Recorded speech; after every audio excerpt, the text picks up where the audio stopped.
పరిశుద్ధమైన మా ప్రభువా, మీకు స్తోత్రాలు వందనాలు చెల్లించుకుంటున్నాము. మహోన్నతుడా, మా ప్రభు అయిన యేసు, మిమ్మల్ని స్తుతించుకుంటున్నాము. మీరు మా రక్షకుడవు, మా కాపరివై ఉన్న దేవుడవు. అందుకు మీకు వందనాలు చెల్లిస్తూ ఉన్నాం ప్రభా. నాయన, గత దినములన్నిటిలో మమ్మలను క్షేమముగా కాపాడి మీ కృపలో బలపరుస్తూ వస్తున్న దేవుడవు. అందుకు మిమ్మల్ని స్తుతిస్తూ ఉన్నాము. మీ సన్నిధిని, మీ ఆత్మ సహాయమును మాతో ఉంచండి ప్రభా. మీ కృపా బాహుళ్యతను మాకు అనుగ్రహించండి. ఈ ఆరాధనకు మీరు అధ్యక్షత వహించండి.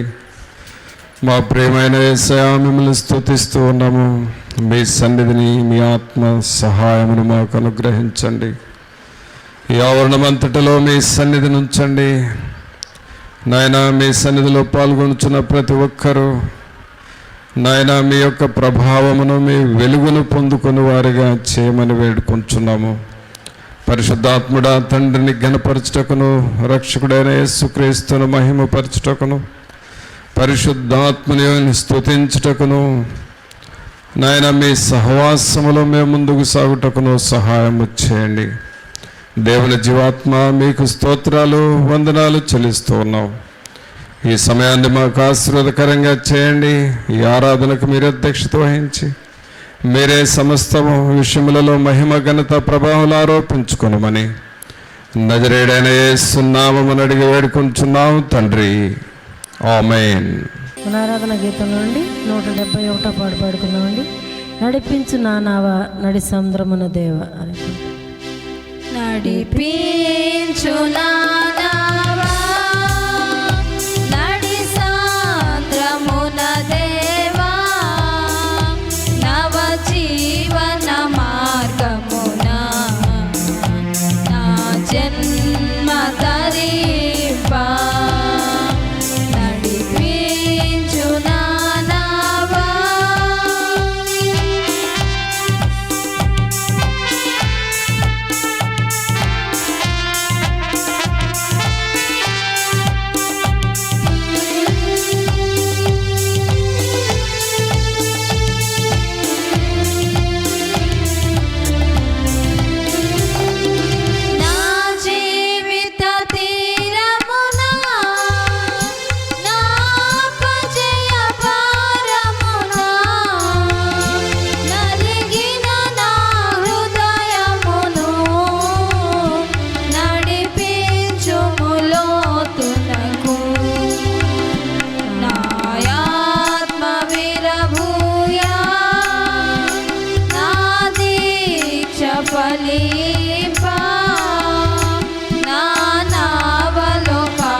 జీవాత్మానా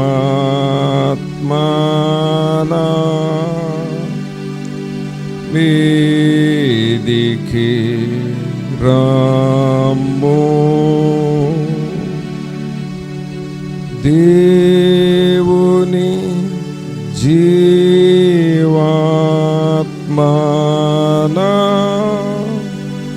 మీదికి రాము. వేరాజు వాంచు మాలాచు నింపు దేవుని జీవాత్మానా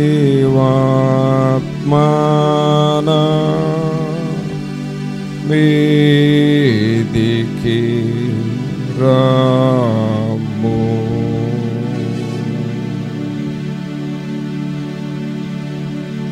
పరిశుద్ధమైన మా ప్రభా, మహోన్నతుడా, మహాగణుడా, మా ప్రభు అయిన యేసు మిమ్మల్ని స్తుతిస్తున్నాము.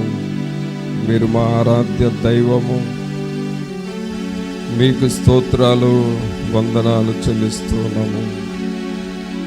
మహోన్నతుడవైన దేవుడవు మీకు వందనాలు, మహాగణుడవు మీకు స్తోత్రాలు చెల్లిస్తున్నాము. మేము మీ సన్నిధిలోనికి వచ్చి మొరపెట్టుకొనుచున్నాము.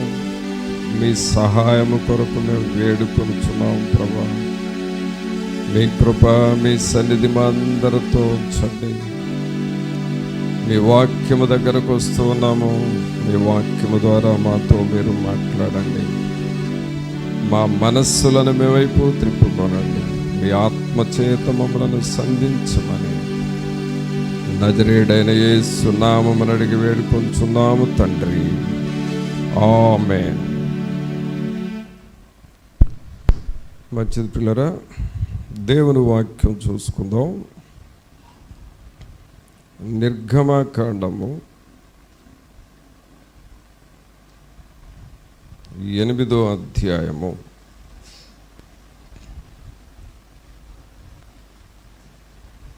నిర్గమకాండము 8వ అధ్యాయము 8వ వచనం చదువుకుందాం. అప్పుడు ఫరో మోషే అహరోనులను పిలిపించి, నా యొద్ద నుండి, నా జనుల యొద్ద నుండి ఈ కప్పలను తొలగించుమని యెహోవాను వేడుకొనుడి. అప్పుడు యెహోవాకు బలి అర్పించుటకు ఈ ప్రజలను అగత్యముగా పోనిచ్చెదనెను. ఇక్కడ మనం చదువుతున్న ఈ మాటలు ఏమిటి అనంటే,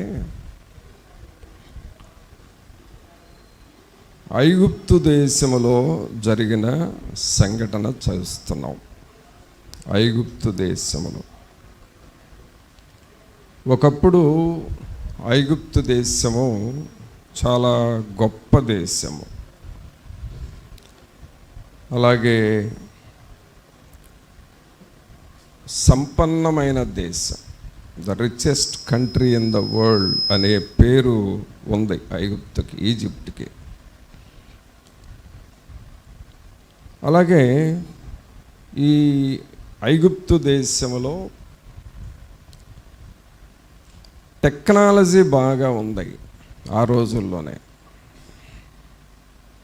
సైంటిఫిక్ నాలెడ్జ్, అలాగే వైద్యము, మెడిసిన్ కూడా చాలా డెవలప్డ్ కంట్రీ అన్నమాట. ఇప్పుడు మనం గొప్ప దేశాలు లేక richest country in the world అని చెప్పుకునే దేశాలు ఇప్పుడు ఈ అమెరికాని గురించి మిగిలిన వాటిని గురించి ఎలాగో చెప్పుకుంటారో, ఒకప్పుడు ప్రపంచం అంతా ఐగుప్తు దేశాన్ని గురించి చెప్పుకునేది. అందువల్లనే ప్రపంచంలో పేరుగాంచిన పిరమిడ్స్ ఆ ఐగుప్తు దేశంలో ఉన్నాయి. అలాగే మరి ఒక వ్యక్తి చనిపోతే ఆ చనిపోయిన డెడ్ బాడీని కొల్లకుండా కొన్ని సంవత్సరాలు ఆ బాడీని అలాగే ఉంచగలిగిన ఆ వైద్యానికి సంబంధించిన లిక్విడ్స్, ఆ ద్రవాలు వాళ్ళు తయారు చేసేవాళ్ళు. అందుకనే ఐగుప్తు దేశంలో యోసేపు తండ్రి యాకోబు చనిపోయినప్పుడు ఆయన బాడీ చెడిపోకుండా సుగంధ ద్రవ్యాలతో నింపి ఆ బాడీని చాలా కాలం అలాగూ మంచిగా ఉంచారు. అంటే అది ఒక సైంటిఫిక్ డెవలప్మెంట్ ఉన్న దేశం. ఆ దేశంలో జరిగిన సందర్భాన్ని మనం ఇప్పుడు ఇక్కడ చూసాం. 8వ వచనం ఒకసారి చూడండి. అప్పుడు ఫరో మోషే అహరోనులను పిలిపించి, నా యొద్ద నుండి, నా జనుల యొద్ద నుండి ఈ కప్పలను తొలగించుమని యెహోవాను వేడుకొనుడి. అప్పుడు యెహోవాకు బలి అర్పించుటకు ఈ ప్రజలను అగత్యముగా పోనిచ్చెదనెను. ఈ మంచి పేరు ప్రఖ్యాతులుగాంచిన ఈ ఐగుప్తు దేశమునకు ఈ దేశాన్ని పరిపాలించిన వ్యక్తి ఫరో. ఫరో అనేది పేరు కాదు, అది పదవి. అంటే ఎవరు పరిపాలించినా ఆ వ్యక్తిని ఫరో అంటారు. అది ఒక పదవి పేరు, ఫరో. ఆనాడు ఈజిప్టు, ఐగుప్తు దేశానికి మంచి పేరుంది కాబట్టి ఆ ఐగుప్తు దేశాన్ని పరిపాలిస్తున్న రాజు ఫరోకు కూడా గొప్ప పేరు ఉన్నది, చాలా గొప్ప పేరు ఉంది. అయితే ఫరో ఒక అన్యుడు, is a gentile, not a Christian, is a gentile. ఆయన ఒక అన్యుడు. మోసెస్ ఎవరయ్యానంటే హీఈస్ ఎ క్రిస్టియన్. ఆయన యెహోవా దేవునికి ప్రార్థన చేసేవాడు. ఈ ఫరో అనే వ్యక్తి ఆ దేశంలో ప్రజలకు ఏం చెప్పాడంటే, మనం ఒక దేవతను సృష్టించుకుందాము, ఆ దేవతకు మీరందరూ మొక్కండి, పూజ చేయండి అని కప్ప అనే ఒక దేవతను సృష్టించాడు. అంటే ఐగుప్తు దేశంలో కప్ప ఒక దేవత, ఇట్ ఈజ్ ఎ గాడెస్, ఒక దేవత కప్ప. ఈ కప్పను ఒక స్థలములో పెట్టి ఆ దేశంలో ఉన్న ప్రజలందరూ వచ్చి ఆ కప్ప దేవతను ఆరాధన చేయమని మరి ప్రజలను ప్రేరేపించాడు ఫరో రాజు.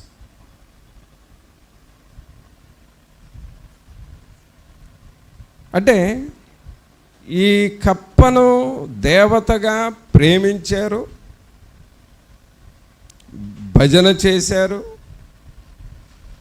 ఆరాధన చేశారు, పొగిడారు.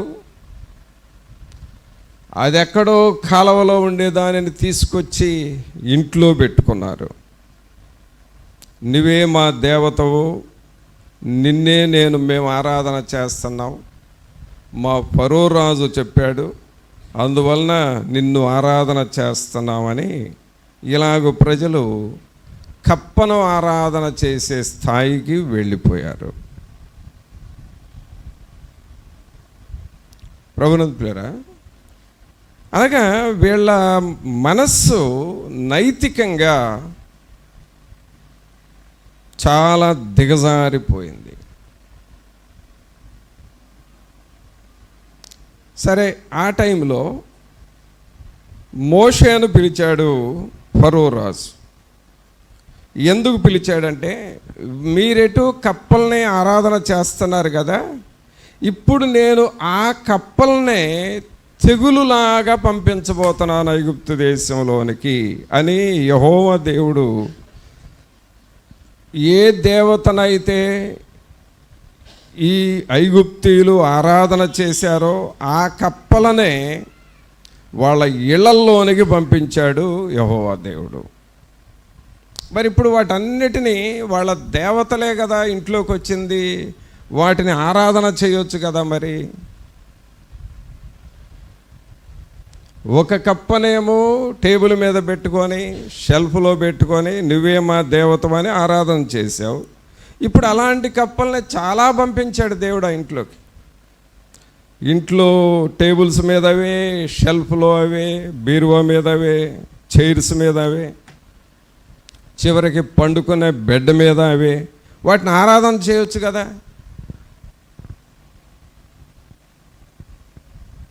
కానీ ఇప్పుడు ఫరోకి ఏమైందంటే విసుగుదల వచ్చింది. దేనినైతే ఆరాధన చేస్తూ వచ్చారో ఐగుప్తీయులు, దేనినైతే ప్రేమిస్తూ వచ్చారో ఈ ఐగుప్తీయులు, దేనినైతే ఘనపరుస్తూ హృదయంలో ఉంచుకుంటూ వచ్చారో ఆ కప్పలే ఇప్పుడు వీళ్ళకి విసుగుదలగా మారిపోయినాయి. ప్రభువునందు పిల్లరా, మనం గమనించాల్సింది ఏంటంటే, ఇక్కడ యెహోవా దేవునిని వదిలిపెట్టి ఈ ఐగుప్తీయులు కప్పను ఆరాధన చేయటం ప్రారంభించారు. ఇప్పుడు ఏమైందంటే ఆ కప్పల ద్వారానే ఈ ఐగుప్తీయులకు ఫరోకి విసుగుదల వచ్చేసింది. దేవుని వాక్యంలో ఏముందంటే, దేవుని కంటే దేనినైనా మనం ఎక్కువగా ప్రేమిస్తే చివరకు నీవు ప్రేమించే దానిని బట్టే నీకు విసుగుదల వస్తుంది. దేవుని కంటే నువ్వు దేనిని ప్రేమించకూడదు ఎక్కువగా.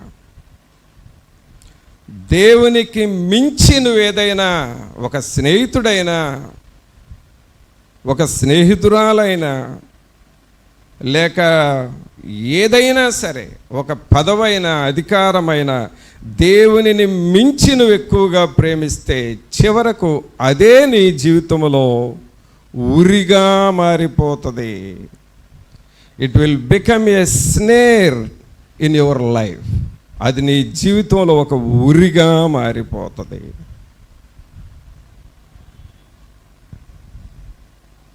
దేవుడు కూడా ఏమన్నాడంటే, నాకంటే మీరు దేన్ని ఎక్కువగా ప్రేమించొద్దు. తల్లినైనా, తండ్రినైనా, అన్నదమ్ములనైనా, నీ సొంత వారినైనా, లేక నువ్వు ప్రేమించే వస్తువులనైనా సరే, నాకంటే నువ్వు దేన్ని ఎక్కువగా ప్రేమించొద్దు. ఒకవేళ నువ్వు అలాగూ ప్రేమించడానికి అలవాటు అయ్యావంటే అదే నీకు శోధనగా మారిపోతుంది.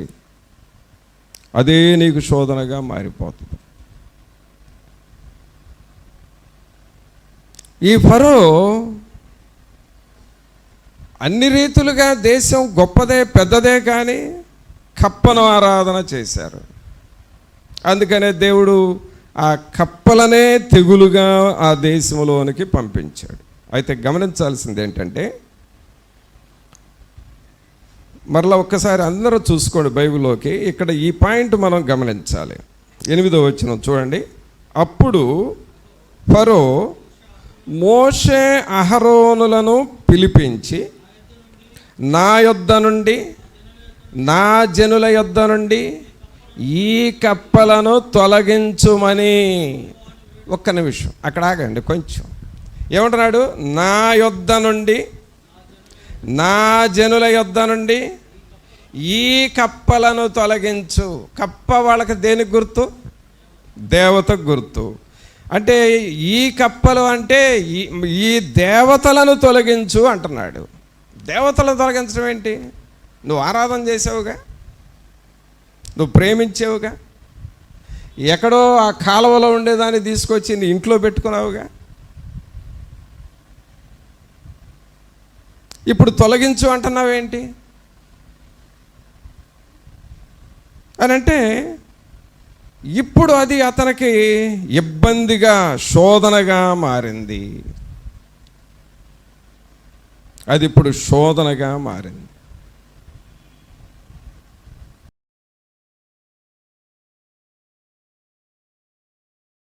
నీ పాదం మ్రొక్కెదన్ నిత్యము స్తుతించి నిన్ను పాడి కీర్తించెదను. యేసయ్యా నీ ప్రేమ పొంగుచున్నది, యేసయ్యా నీ ప్రేమ పొంగుచున్నది.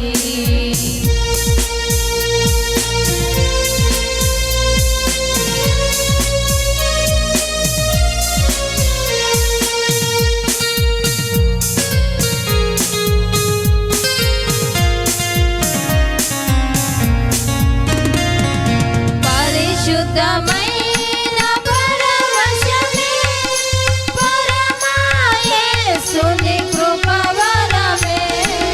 పరిశుద్ధమైన పరవశమే పరమా యేసుని కృపవరమే. వెదకి నన్ను కనుగొంటివి, పాడుటకు పటనిచ్చితివి. నన్ను కనుగొంటివి, పాడుటకు పటనిచ్చితివి. నీ పాదం మ్రొక్కెదన్ నిత్యము స్తుతించి నిన్ను పాడి కీర్తించెదను. యేసయ్యా నీ ప్రేమ పొంగుచున్నది, యేసయ్యా నీ ప్రేమ పొంగుచున్నది.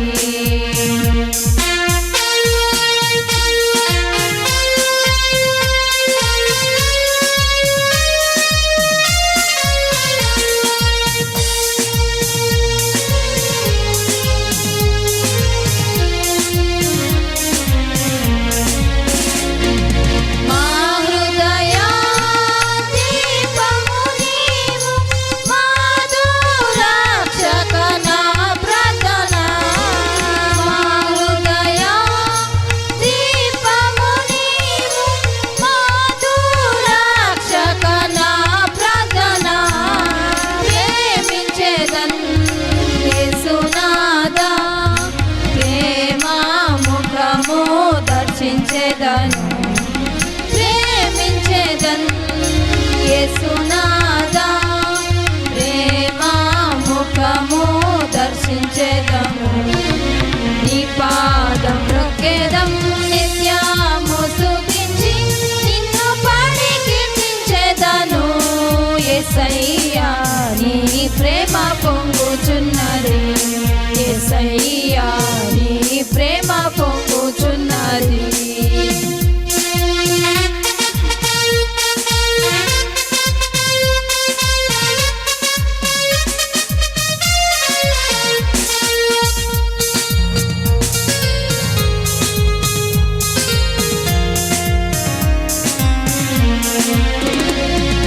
పరిశుద్ధమైన కీర్తికును ప్రకాశమైన శిఖరముపై, పరిశుద్ధమైన కీర్తికును ప్రకాశమైన శిఖరముపై శీఘ్రముగా చేర్చెదవు.